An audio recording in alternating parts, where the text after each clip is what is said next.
సోదరులకు నమస్కారాలు. రేపు సాయంత్రం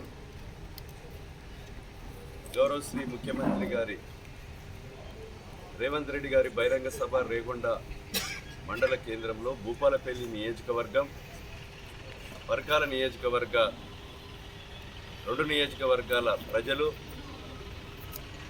రేగొండ బహిరంగ సభకు విచ్చేస్తున్నారు. మే 13వ తారీఖు జరిగేటువంటి ఎన్నికల ప్రచార భాగంలో రావడం జరుగుతూ ఉంది. వరంగల్ పార్లమెంట్ అభ్యర్థి కడియం కావ్య గెలుపు కొరకు భూపాలపల్లి నియోజకవర్గ ప్రజలు,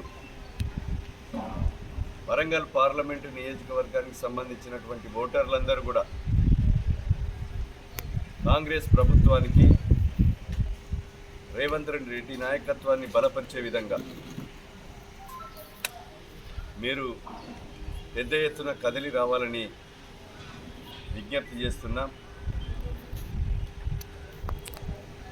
4 నెలల అధికారంలో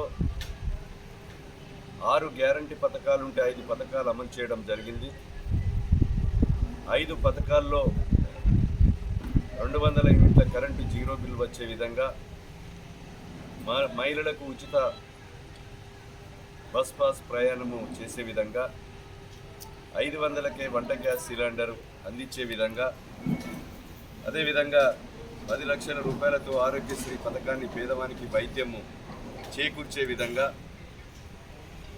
4 లక్షల ఇండ్లు ఈ రాష్ట్రంలో ఉన్నటువంటి నిరుపేదలకు నియోజకవర్గానికి 3,500 చొప్పున ఇండ్లు కట్టించే కార్యక్రమం తీసుకోవడం జరిగింది. ముఖ్యంగా రైతాంగానికి 2 లక్షల పంట రుణం మాఫీ చేయాలి. అది కూడా ఆగస్టు 15లోగా రైతులు తీసుకున్నటువంటి 2 లక్షల పంట రుణం కూడా మాఫీ చేయడం జరుగుతుంది. ఖాళీగా ఉన్న 2 లక్షల ఉద్యోగాలు కూడా 11,000 ఏదైతే టీటీసీ బీఈడీ చేసిన వాళ్లకు నోటిఫికేషన్ ఇచ్చి ఉపాధ్యాయ పోస్టుల నియామకం కొరకు రిలీజ్ చేయడం జరిగింది. 7,000 మంది వైద్య డిపార్ట్మెంట్లో కూడా ఉద్యోగాలు నింపడం జరిగింది. ఇంకా ఖాళీగా ఉన్న ఉద్యోగ అవకాశాలు కూడా 2 లక్షల ఉద్యోగాలు నింపడం జరుగుతుంది. కనుక సోదరులారా, ఒకటే ఆలోచన చేయాలి. గతంలో ఉన్న బీఆర్ఎస్ ప్రభుత్వం కానీ, బీజేపీ ప్రభుత్వం కానీ సంవత్సరానికి 2 కోట్ల ఉద్యోగాలు ఇస్తా అని 10 సంవత్సరాల్లో 20 కోట్ల ఉద్యోగాలు ఇవ్వలేక